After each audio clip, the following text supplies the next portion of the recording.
Tenho observado isso. Existe até uma máxima, né, que é muito usada no mundo dos treinamentos, que diz mais ou menos assim: tempos difíceis criam homens fortes. Homens fortes criam tempos fáceis. Legal, boa. Tá? Tempos fáceis criam homens fracos e homens fracos criam tempos difíceis. Então o mundo está meio que num ciclo, sempre assim. Boa. Os judeus nunca tiveram um tempo fácil. Então por isso que eles são fortes. Na história milenar desse povo, eles sempre foram perseguidos. E aliás são agora. Existem grupos ideológicos que perseguem os judeus. E ideológicos e religiosos também. Tá? Então eles até hoje sofrem muito com isso. Há uma onda de antissemitismo muito forte no mundo. Tá? Os judeus em São Paulo são aconselhados a terem cuidado, não andar com kippá na rua. Porque existe uma onda de antissemitismo ideológica, né? De certos partidos políticos, do Brasil mesmo, né? Que são antissemitas, visivelmente antissemitas. Então, sempre foram. Isso tornou-os muito fortes. Inclusive, queria apresentar para vocês uma expressão chamada Hutzpah. E eu trouxe um livro com esse nome. Não é meu, tá? Não estou vendendo nada para você aqui. Tá pegando aí, produção? Hutzpah. Se escreve Chutzpah, mas é Hutzpah, tá? É uma palavra hebraica que já explico. Inclusive, mostrar o próximo livro, que é o Nação Empreendedora, que é um dos melhores livros que eu já li na minha vida. É maravilhoso esse livro, tá? É um livro que você devora. Como é que funciona o mindset, a mentalidade judaica para empreendedorismo. Isso aqui é um manual de empreendedorismo. Numa linguagem super acessível, super simples de entender. Os dois falam de assuntos semelhantes, apenas que esse aqui é um viés mais para de como se educa uma criança, né, para o empreendedorismo. Aí você, obviamente, educa uma nação. E aqui mesmo é o seguinte: eu sou empreendedor. Como é que eu agora aplico esses princípios? É mais para empreendedor. Tá? Mas os princípios são os mesmos em ambos. Tá? Eles se complementam. Então, a palavra Hutzpah, em hebraico, ela significa ousadia com princípios. Seria mais ou menos isso.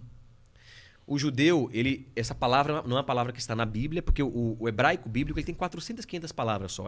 É um vocabulário bem, bem pequeno. Porque é uma língua antiga, uma língua morta, né?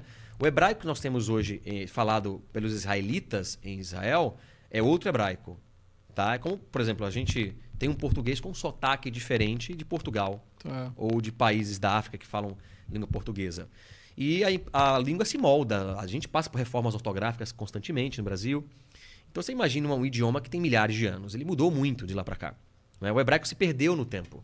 As pessoas ninguém se falava hebraico no mundo, até que a nação de Israel no século passado, foi fundamentada pela ONU, e eles decidiram resgatar o hebraico. E muita coisa parecida com o que está na Bíblia, mas outras foram surgindo e vocabulário muito mais rico, etc. Apenas uma curiosidade. Bem, e a palavra Hutzpah é uma palavra mais atual, né? Da língua hebraica. E ela significa ousadia com princípios. Isso tem tudo a ver com empreendedorismo. Porque não tem como ser empreendedor sem ser ousado. Não tem como. Impossível. Não tem como. Ter apetite com risco. Né? Sangue frio, muitas vezes.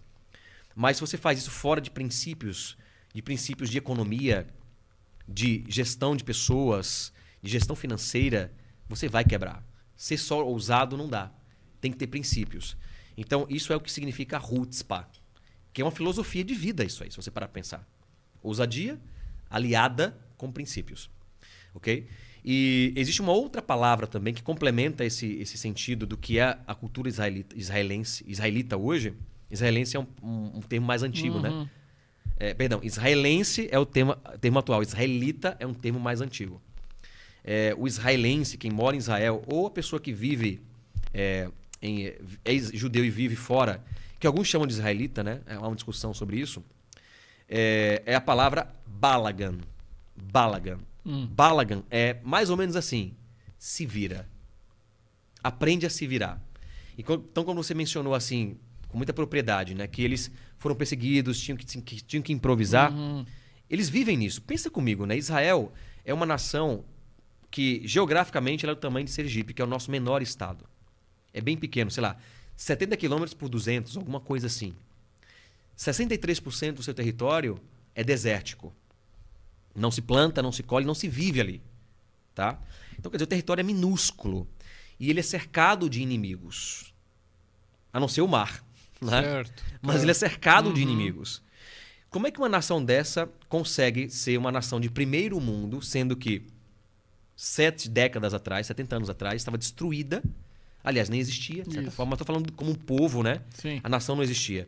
Mas está destruída porque Hitler, né, fez barbaridades, uma das coisas mais bárbaras e bizarras da história humana. Né? Então, quanta mão de obra qualificada, quantas mentes morreram ali, quanta coisa ficou para trás.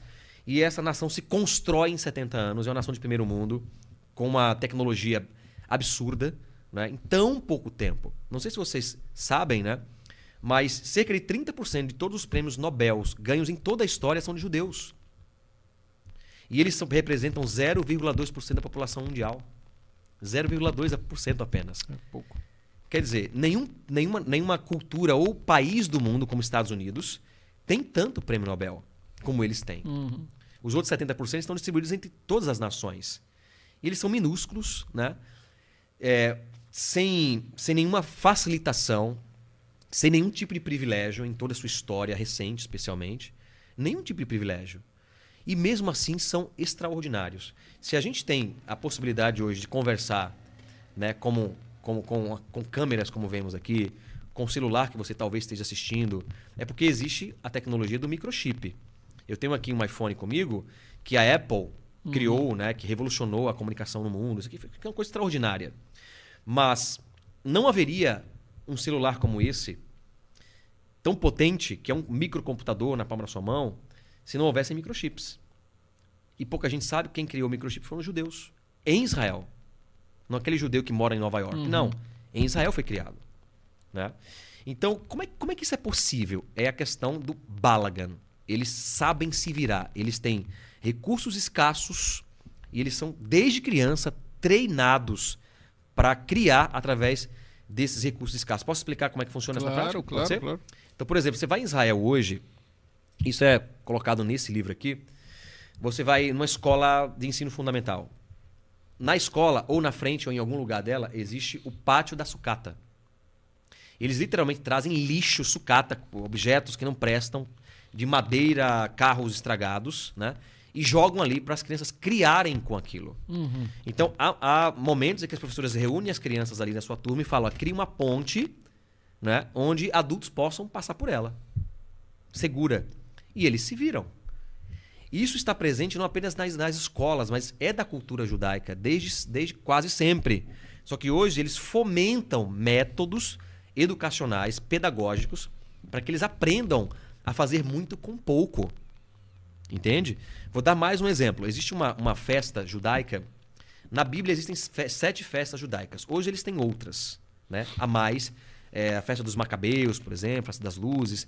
E tem uma dessas festas que eles acendem uma fogueira, muito parecido com a festa de São João, que existe especialmente no Nordeste brasileiro. Eu acho que nunca teve isso, né? Mas é muito comum até hoje no Nordeste brasileiro. E eles acendem fogueiras, né? E nessa festa, eles precisam, obviamente, reunir madeira. Mas não tem madeira farta lá. Até mesmo quando a gente vê nos tempos bíblicos Jesus, né, que era carpinteiro, ele não trabalhava apenas com madeira, trabalhava com pedras também, que é muito mais comum do que madeira. Sim, lá é bastante. Né? É muito comum.